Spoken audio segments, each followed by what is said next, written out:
बोलो साधो।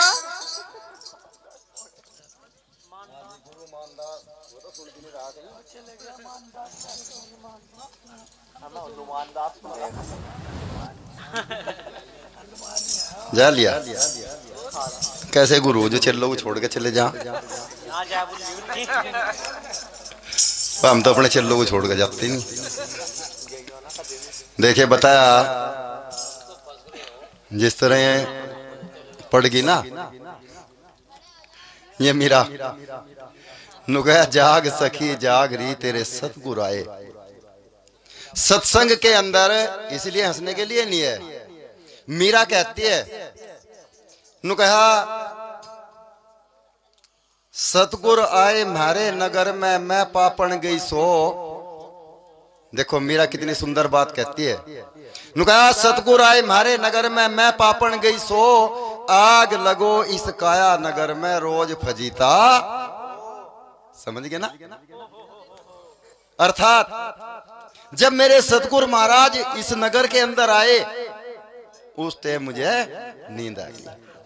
सत्संग के अंदर सतगुरु महाराज विराजमान होते हैं आते हैं, लेकिन जब वे आए हम सारी रात बैठे रहे, में आए हम पढ़ के तो उस सत्संग का भी कोई लाभ नहीं मिला।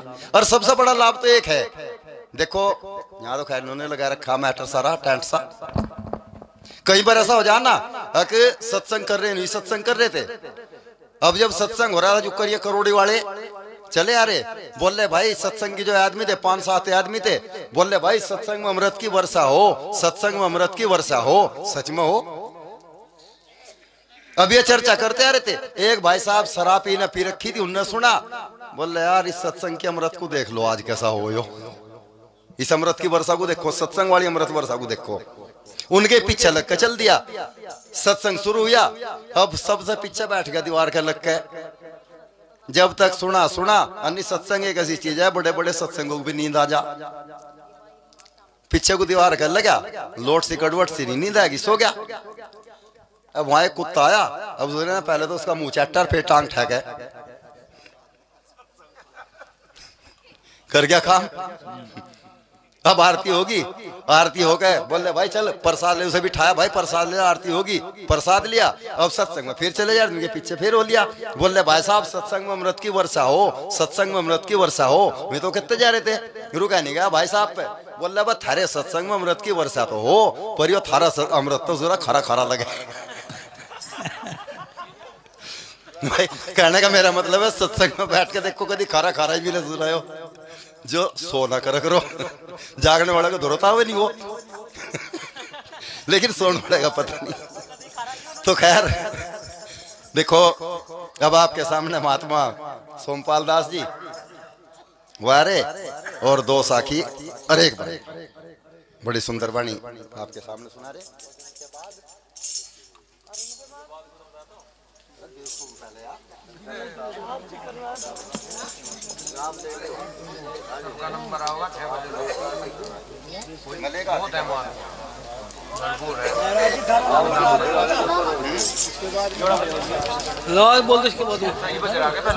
बोले संत शिरोमणि रविदास महाराज की जय। भाई सोमपाल महाराज जी के बाद में हमारे जो संचालक महोदय जी हैं महात्मा विजयदास जी, वे तैयार रहेंगे जी।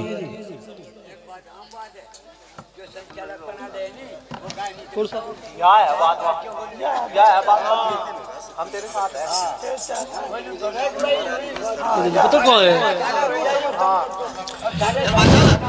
बोलो प्रभु संत शिरोमणि रविदास महाराज की, सतगुरु स्वामी समनदास महाराज की जय, ज्ञान भिक्षुक स्वामी की, आज के महान सत्संग की सभी संतों महंतों की सतनाम सतगुरु।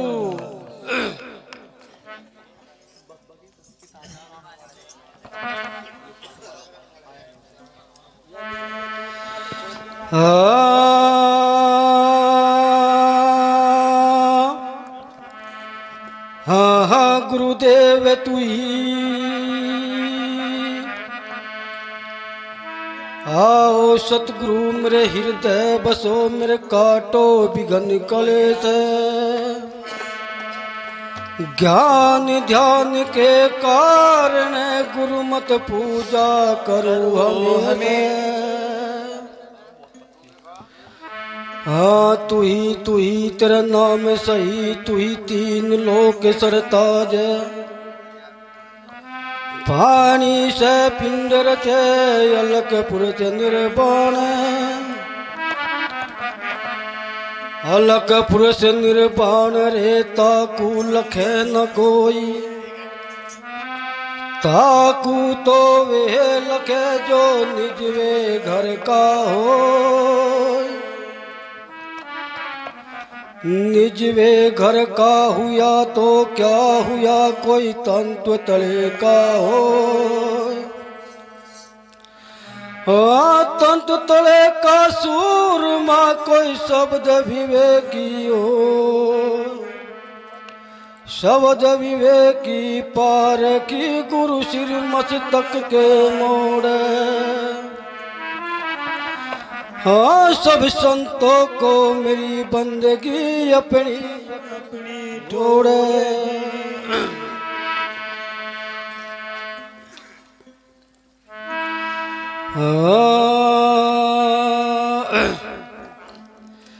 कर नर हर की भजन बंदगी, छोड़ दुनी माया का मोह। कर नर हर की भजन बंदगी, छोड़ दुनी माया का मोह। चलना है रहना नहीं संतो, जग में जीवन है दिन दो।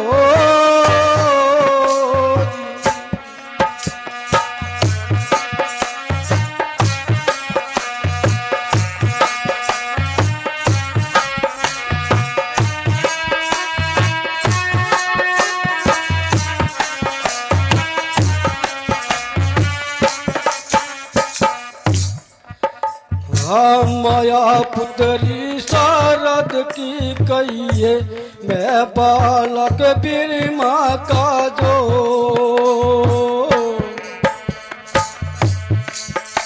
माया पुत्री शारद की कहिए, मैं बालक बिरमा का जो।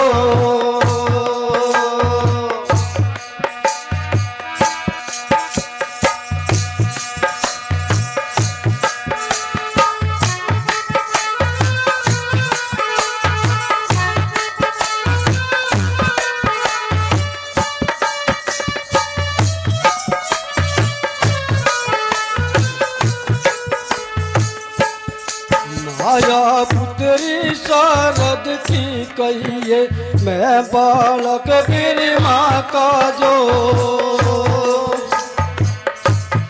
चार वेद काशी पढ़ियाई, लगा शब्द जब भाग्या भो।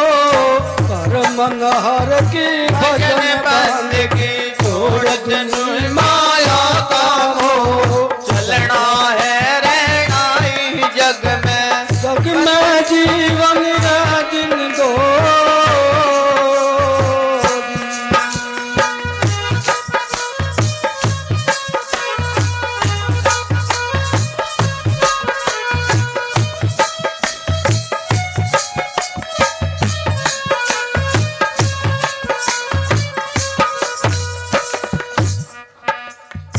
सोवत जागत उठत बैठत, बिना भजन परतीत न हो। सोवत जागत उठत बैठत, बिना भजन परतीत न हो। सोवत जागत उठत बैठत, भजन बिना परतीत न हो। चार शब्द का एक घर मेला, चार शब्द का एक घर मेला। हर जन बिरला पर के जो।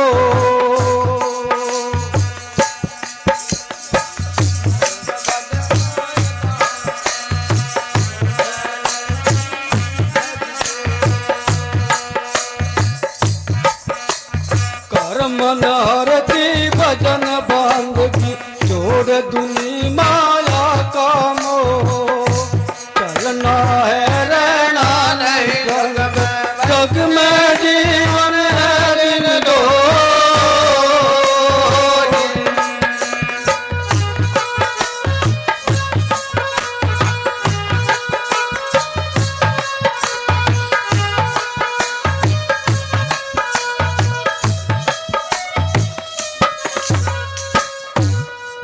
सूरत शब्द का एक घर मेरा उतरी झिन्नी खुशबू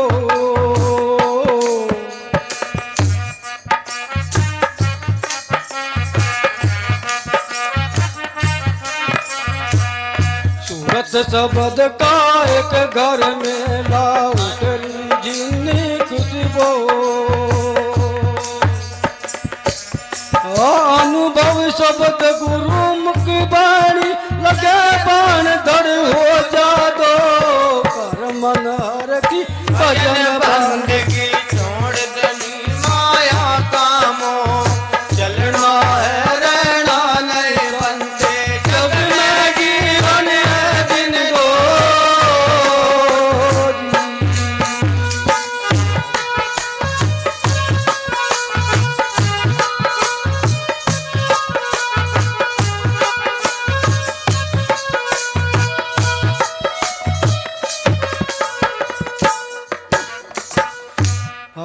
कह रविदास अमरपुर डेरा अलबत गुर न बिंध्या जो रविदास अमरपुर डेरा अलबत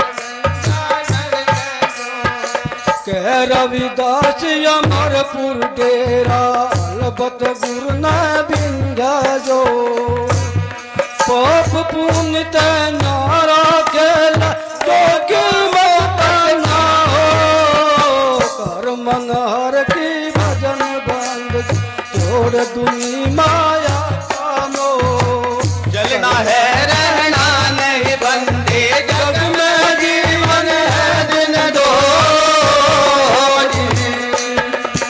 और करना हर की भजन बंद छोड़ दुनी माया का मोह चलना है रहना नहीं जग में जीवन है दिन दो सतनाम सतगुरु सत रविदास सतगुरु समनदास महाराज की जय।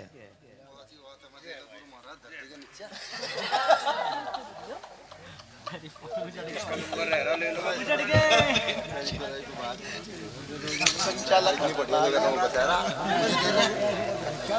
हाँ मैं तो चाहूँ दूंगी माया के पीछे पड़ दे वहां दो माया उनके ले रे वहां दो माया के बच्चे माया का तो खेल ही है। हेलो बोलिए परम संत शिरोमणि सतगुरु रविदास महाराज की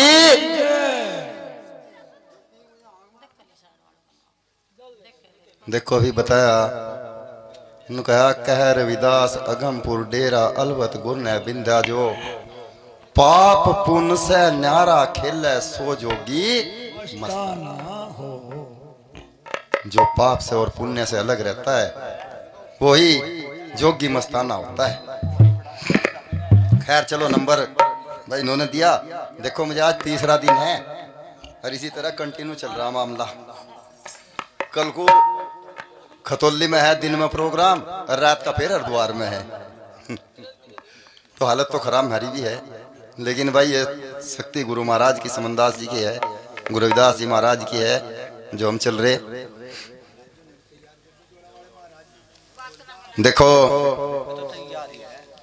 जिस तरह से भी वाणी के द्वारा भी बताया गुरु रविदास जी महाराज के बारे में सबसे पहले मैं इसीलिए कहता हूं कि हमें जानना बहुत जरूरी है गुरु रविदास जी महाराज की बातों को। अच्छा चलो एक बात बताओ भाई, गुरु रविदास जी महाराज को कितने मानना है? हाथ ठा के दिखाओ एक बार। ये सारे मानने हैं, सारे मानना है। जान नहीं करते हुए और गुरु रविदास जी के कितनी मानना है? गुरु रविदास जी की बात कितने मानना है? मुझे झूठ लग रहा है इनका। देखो कैसा कह रहा मैं। गुरु रविदास जी महाराज की, गुरु रविदास जी को मानने वाले आप ही नहीं मानते, बड़े बड़े पंडित ठाकुर ब्राह्मण ब्राह्मण सब मानते हैं। क्या? अच्छा, गुरु रविदास जी महाराज को सब मानते हैं, पूरा संसार नहीं पूरा वर्ल्ड मानता है, लेकिन उनकी बात को शायद कोई। गुरु रविदास जी महाराज ने कहा भाई अपने पति की, अपने सास ससुर के चरण छू करो, कितनी छुए हाथ ठुआ लो।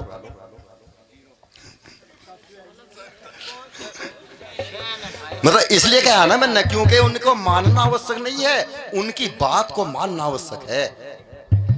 हम सत्संगी तभी हैं जब उनकी बात को माने। इसलिए मैंने कहा गुरु रविदास जी को तो सब मानते हैं, लेकिन उनकी बात को मानना बहुत जरूरी है।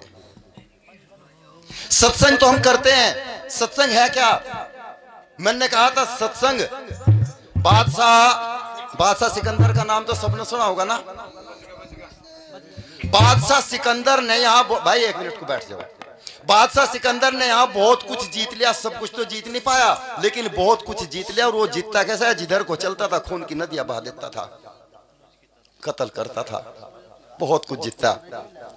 जीतने के बाद जब काफी दिन हो गए, उसको एक बुजुर्ग संत मिले, जैसे महात्मा जी बैठे, बोले सिकंदर बादशाह एक बात तो बताओ। महाराज क्या?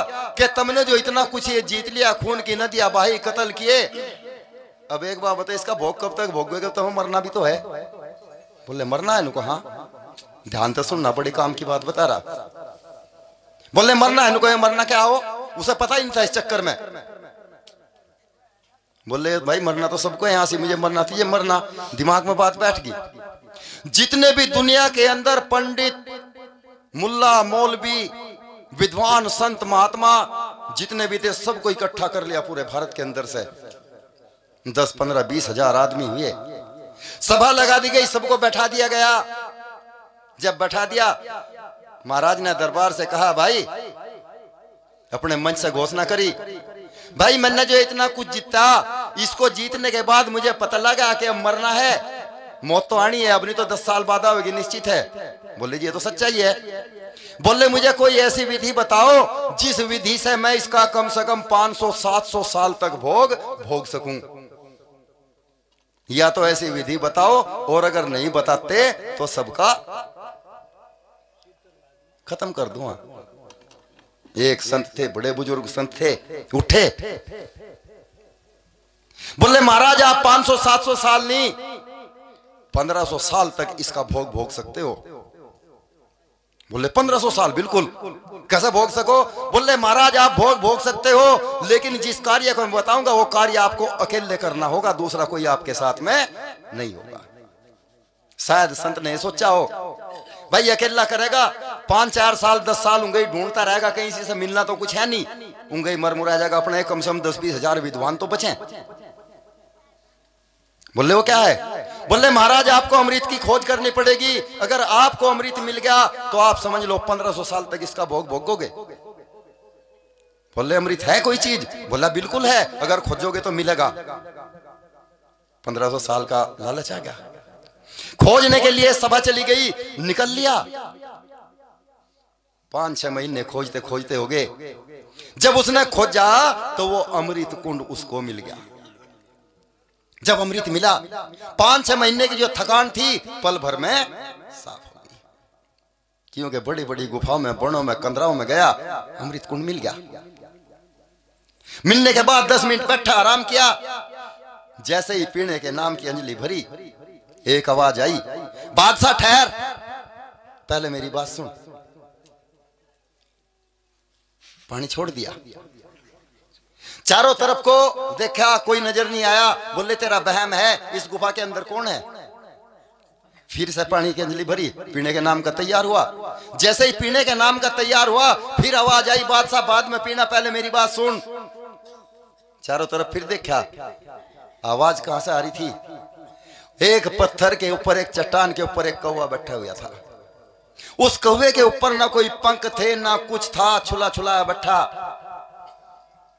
बोले बता, बोले बादशाह मैं यहाँ को भ्रमण करते हुए जा रहा था, उड़ता हुआ जा रहा था, मुझे पानी की प्यास लगी। जब पानी की प्यास लगी मैंने धोखे से इसमें से 2 बूंद जल पी लिया। आज मुझे 700 साल यहां बैठे हो गए। बादशाह मैंने सुना तू तलवार का धनी है, तेरी बाजू में वो ताकत है, मेरी एक मांग पूरी कर दे, तू मुझे मौत दे दे। क्योंकि ना तो मैं कुछ खा सकता, ना कुछ पी सकता, ना यहां से उड़ कर जा सकता, बस जिंदा तो हूं लेकिन मुझे मौत नहीं मिल रही। समझना गहराई से। बोला तू मुझे मौत दे दे। राजा को ज्ञान हुआ, आधी घड़ी का सत्संग जो मैं कहा करता हूं 2 आदमियों का भी सत्संग होता है, यकीन मत करना मैं कह रहा। बोले तू मुझे मौत देते। राजा को ज्ञान हुआ, इसने तो 2 बूंद जल धोखे से पिया अमृत, लेकिन मैं तो इसको जान पूछ के पी रहा। अगर मैंने ये पी लिया मुझे वास्तव में जिंदगी 1500 साल की मिल गई, और उस 1500 साल की जिंदगी में मैंने 100 साल टट्टी पेशाब करके खाट पे बिता दिए, तो वह कोई जिंदगी किसी काम की। उस पानी को छोड़ दिया, अमृत को छोड़ दिया था। अमृत को छोड़ करके महापुरुषों की शरण में आया, और महापुरुषों का चमत्कार देखो। अब बादशाह सिकंदर जब तक धरती और आसमान रहेगा तब तक उसका नाम। ये संतों की ताकत होती है, सत्संग की ताकत होती है, लेकिन सत्संग को जानना सबसे पहले। हमने गुरु रविदास जी को बहुत हल्का लिया। गुरु रविदास जी के अनमोल वचन थे। गुरु रविदास जी महाराज ने कहा, ऐसा चाहूं राज में जहां मिले सबन को अन, छोट बड़े सब सम बसे गुरु रविदास रहे। हमने उसको स्वीकार नहीं किया। गुरु रविदास जी महाराज बहुत बड़े विद्वान संत हुए, शिक्षित थे, पढ़े लिखे थे, कोई गरीब घर के भी नहीं थे, ध्यान रखना, बहुत रईस खानदान था। यहां तक के गुरु रविदास जी महाराज के जो दादा थे हरिनंद, उस समय पे 21 गांव के राजा थे काशी के पास में। जितना काशी का ब्राह्मण बन या पंडित ठाकुर था, उनका कर्जदार था। 3 कारखाने में थे गुरु रविदास जी हरिनंद के पास में, जिसके प्रोडक्ट भारत के अंदर नहीं विदेशों के अंदर सप्लाई होते थे। तो गरीब थे क्या? लेकिन ब्राह्मणवाद ने गुरु रविदास जी महाराज को जूती गांठ सा दिखा के मजबूर कर दिया उस चीज को हमें बताने पे। गुरु रविदास जी तो वो शक्ति थे। जिस समय गुरु रविदास जी महाराज ने जन्म लिया, अवतरित हुए, हरिनंद ने खुशी में अपने मुनिमों को बुलाया, ये बताओ कितना कर्जा है इस प्रजा का हमारे पे। बता दिया महाराज इतना कर्जा है। 1 मिनट में सारा कर्जा माफ कर दिया था, आम आदमी का नहीं, खास आदमी का भी। तब गुरु रविदास जी को कहा था, राव के घर में भगवान ने जन्म लिया, क्योंकि गरीब आदमी जो कर्जा नहीं उतार सकता था उसके लिए कर्जा उतर गया, उसके वो भगवान था। लेकिन गुरु रविदास जी महाराज को ऐसा दिखा दिया, वो तो जूते काटता था। भूल जाओ यार। मैं अपने संत महात्माओं से भी कहता हूं, गुरु रविदास जी के बारे में PhD करो, उनके बारे में खोज करो। खोज आपको यहां नहीं मिलने की, बख्शीदास की किताब में खोज नहीं मिलने की, भ्रमण करने से खोज मिलेगी। जब साधु हैं तो साधु जो होते हैं वे घुमक्कड़ होते हैं। जब तक घुमक्कड़ नहीं बनेगा तब तक साधु को ज्ञान होने वाला नहीं, और किताब विज्ञान से काम चलने वाला नहीं। घुमक्कड़ बनो, घुमक्कड़ बनो कर खोजो, अनुभव करो, क्योंकि अनुभव सबसे बड़ी चीज होती है। जैसा मैं बता रहा था, ऐसा चाहूं राज में, हमने उस चीज को नहीं मानना। गुरु रविदास जी महाराज का एक संविधान था, और वो संविधान उस समय के 57 राजाओं ने अपने अपने राज्यों के अंदर जारी किया था। 57 राजाओं ने। उस संविधान का नाम था बेगमपुरा। जब बेगमपुरा की बात करते हैं ना, वो गुरु रविदास जी महाराज का संविधान था। 51 राजाओं ने भारत के अंदर जारी किया। आप ईरान के अंदर जाओ, ईरान के अंदर एक शहर पड़ता है आबादान, और आबादान का नाम गुरु रविदास जी महाराज ने एक वाणी में नहीं कई वाणियों में लिया। आबादान शहर के अंदर आज भी गुरु रविदास जी महाराज की वही नीति चल रही। उस शहर के अंदर कोई बीमार नहीं रह सकता, कोई भूखा नहीं रह सकता, कोई नंगा नहीं रह सकता। हर व्यक्ति का खर्चा सरकार उठाती है ईरान की, क्योंकि वहां गुरु रविदास जी को मानने वाले आज भी हैं। हमने कहा मानना गुरु रविदास जी को। आप अब से 70 साल पहले चले जाओ। 70 साल पहले हमारे देश के अंदर, हमारे समाज के अंदर नहीं, हर समाज के अंदर भूखमरी थी। क्या हमने उससे ज्ञान लिया? जब घर के अंदर भोजन तैयार हो जाता था, मुझे बताते हैं उस समय आदमी घर बाहर जाकर के गली में आवाज लगाता था, भाई भोजन तैयार होगा, किसी के घर भोजन ना बना हो तो आके भोजन तैयार जीम लो, क्योंकि उनके अंदर प्रेम था। आज प्रेम है क्या? आज भाई भाई के अंदर प्रेम नहीं, और जब प्रेम नहीं तो सत्संग भी। मैं गया था अभी मध्य प्रदेश के अंदर, सतगुरु समनदास जी महाराज का बहुत पुराने शिष्य थे, 2 भाई थे। मेरे से तारीख ले ली, मैं तारीख पे गया। जब तारीख पे गया सत्संग करने के लिए, मैंने उससे पूछा तुम तो 2 भाई थे? बोला जी हाँ 2 थे हम। मगर फिर दूसरा कहाँ है? बोला जी हमारे तो कम से कम 10 साल तक बोल चाल का एक दूसरे का थोपड़ा देख रहा जी नहीं हम तो। मगर फिर सत्संग कहीं को करवा रहे? सत्संग कहीं का थारा? जब तेरा भाई बड़ा भाई जब सत्संग में नहीं है तो फिर सत्संग किस काम का तेरा? सत्संग नहीं लगने का बेटे। बोला जी उसके घर नहीं मैं जाने का, उसे मैं कहने का ही नहीं, सत्संग होवे या ना हो समझना। मैंने कहा बिल्कुल मत कहना, एक काम मेरे कहने से कर ले। बोला क्या? उसके घर तू चला जा, नो ना कहिए सत्संग में आ जा तो से कहना। अगर तू वास्तव में गुरु का प्रेमी है, मुझे मानने वाला है तो मेरी विचारधारा पे चल, मत कहना उसे सत्संग में चल, तू जाकर उसके सामने खड़ा हो जा बस। भाई जो था लोन में बैठा अखबार पढ़ रहा था, जाकर खड़ा हो गया। कब तक अगर आपके पास भी आपका भैया खड़ा हो जा, कब तक कितना ही बड़ा दुश्मन हो कहोगे तो ही बैठ जा, इतना ही कहना था। भाई बैठ जा, इतना कहना ले।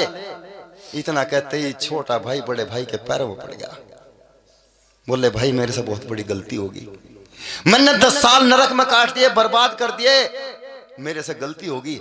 बड़ा भाई छोटे के पैरों में पड़ा, छोटा हम 10 साल पहले इस काम को कर लेते तो आज हमारे घर के अंदर कुछ और होता। भाई सत्संग है, सत्संग में आना, बच्चों को भी लेकर आना, दावत में है। बोला बिल्कुल आएंगे। दोनों भाई इतना रोए कोड़ी भर के, हकीकत बता रहा भरत और राम ना रोए इतना। वही तो मेरा सत्संग था यार, मेरा सत्संग सफल हो गया, 2 भाई को एक कर दिया। बोल सतगुरु रविदास महाराज की जय। इसको सत्संग कहता हूं मैं। मुझे नहीं पता आपका सत्संग क्या होता है। प्रेम लाओ, प्रेम बड़ा संसार में मीठा अमृत खान, और पीवत प्याला प्रेम का तो मिट जा खिंचा। सारी खिंचा ताण मिट जाएगी जिस टाइम आप प्रेम करोगे, एक दूसरे से प्रेम करो भरपूरा, दिल में दर्द है हजूरा। साधो भाई प्रेम करो भरपूरा। फिल्म गाना ने भी कहा ना, कहा मंदिर तोड़ो मस्जिद तोड़ो ये तो कुछ भी नहीं मुझा का है, पर दिल ना किसी का तोड़ो ये असली घर खुदा का है। दिल मत तोड़ो किसी का। प्रेम बड़ा संसार में मेरे प्रेमियों। देखो खैर चलो एक वाणी का नंबर है, एक वाणी मैं आपको सुना देता हूँ।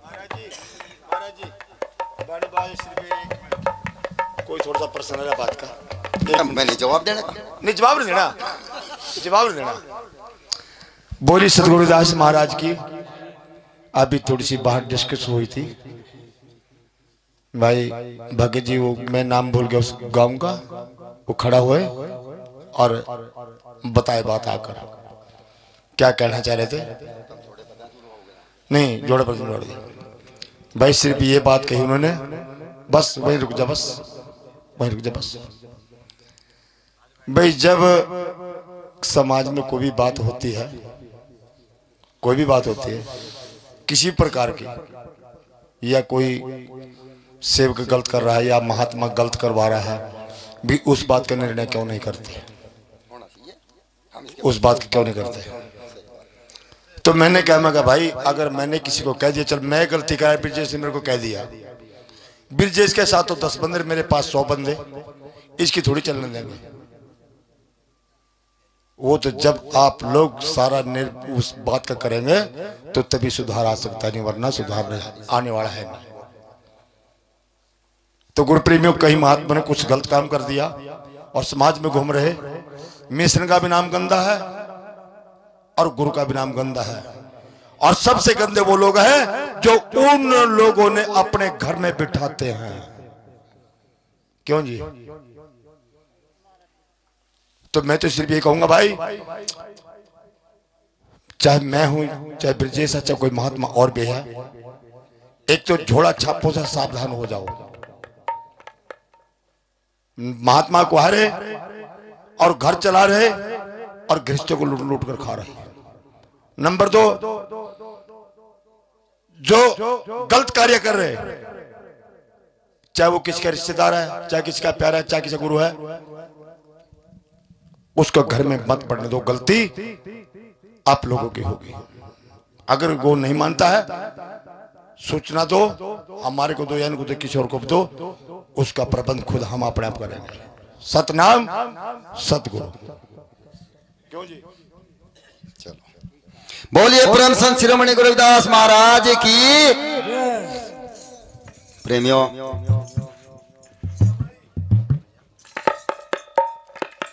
देखो जैसे वाणियां चल रही,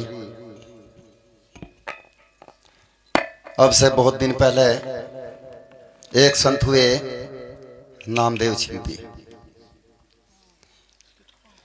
नामदेव छिंपी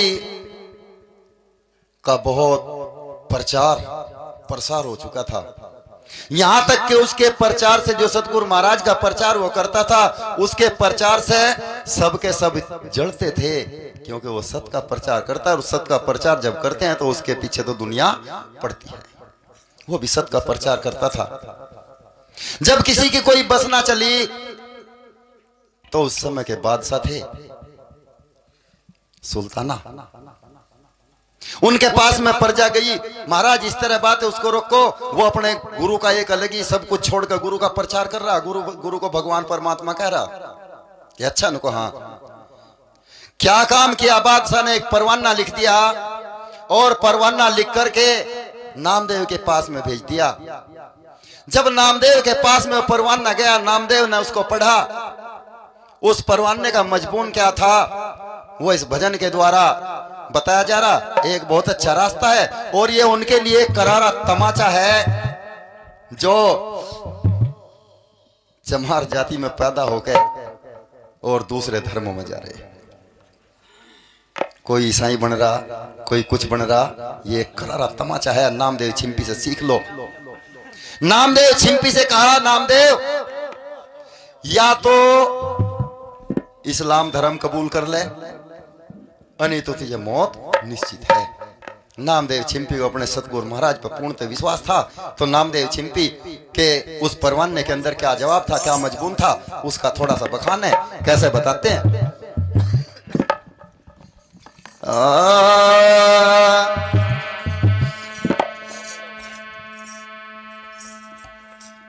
सतगुरुदेव है तू ही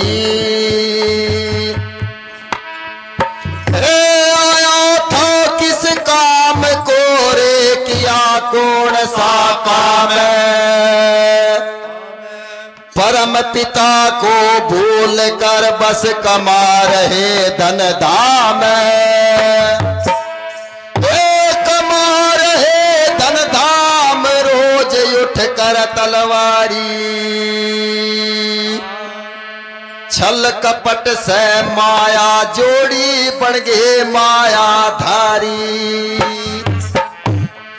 कहते रविदास विचारी तेरी सूरत बिसारी, सतगुरु के दरबार में तुझे मिलेगा दुखड़ा भारी। यहाँ कत्ल कर दो और एक बढ़िया सा वकील कर लो, सूरत छुटवाते हैं। लेकिन नुकया उस सतगुरु के ना रिश्वत चलती ना चलती चालाकी, और वहां तो लेन देन की संख्या पड़ी है। उस सतगुरु के यहाँ कोई रिश्वत नहीं चलती, कोई चालाकी नहीं चलती, वहां तो ऑन द स्पॉट फैसला है सीधा। तो कैसे बताते हैं महाराज, और क्या बताया परवाने का मजबून था। नामदेव छिंपी से परचा मांग रहा सुल्ताना, नामदेव छिंपी से परचा मांग रहा सुल्ताना,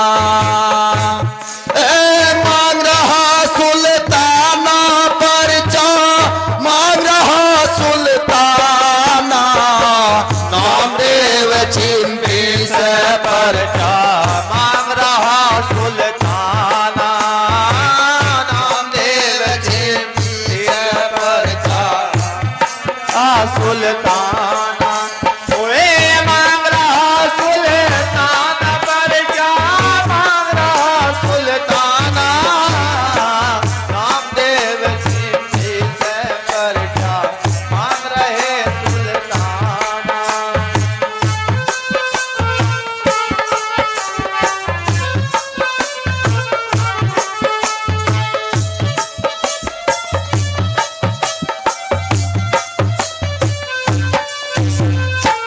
बहुत अच्छे भाई।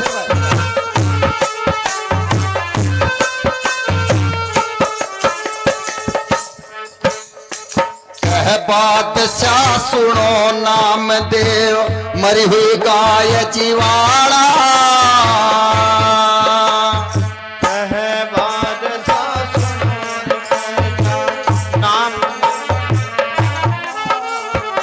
कह बादशाह सुनो नाम देव मरी हुई गाय जीवाड़ा। मरी गाय ना जिंदी हो तो, मरी गाय ना जिंदी हो तो बढ़ जा मुसलमाना। नाम छिंती से परचा मांगा रहा सुल्ताना।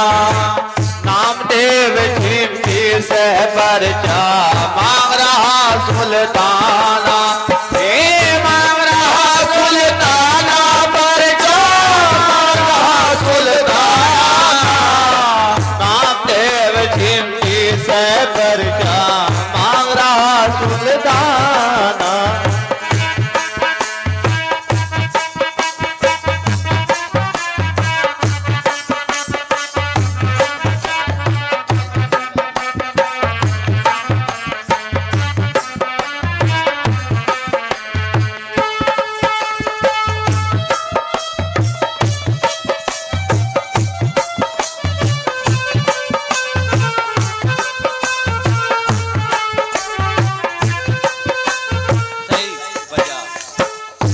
नामदेव से कहा, नामदेव ये गाय मर गई, या तो इस गाय को जिंदा कर दे, और अगर जिंदा नहीं कर सकता तो इस्लाम धर्म कबूल कर ले।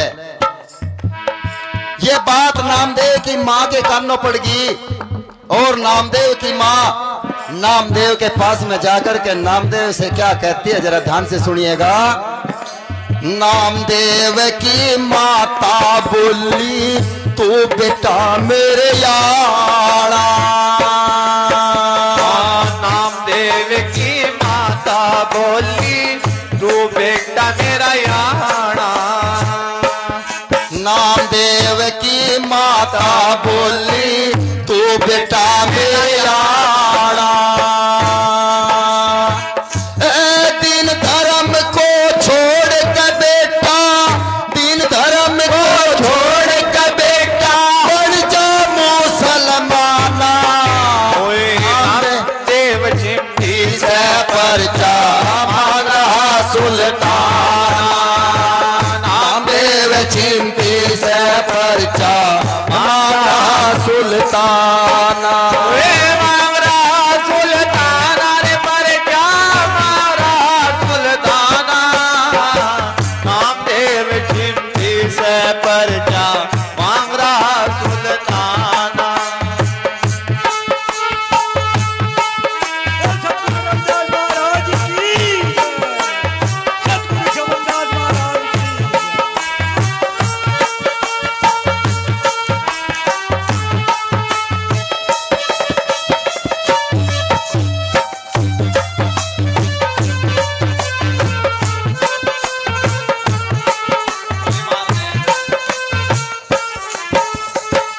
नामदेव की माँ कहती है बेटा तू इस्लाम धर्म कबूल कर ले। नामदेव कहता है माँ अगर मैं इस्लाम धर्म कबूल कर लूं क्या फिर मुझे मौत नहीं आएगी? बोला नहीं मौत तो आएगी। बोला माँ जब मौत आनी है तो फिर आ जाए या 10 साल बाद आए कोई फर्क नहीं पड़ता। कैसा है नामदेव अपनी माँ को क्या जवाब देता है और क्या कहता है? कह नामदेव सुन री माता मत समझे मुझे यारा। कह नामदेव सुन री माता मत समझे मुझे यारा। कह नामदेव सुन री माता मत समझे मुझे यारा।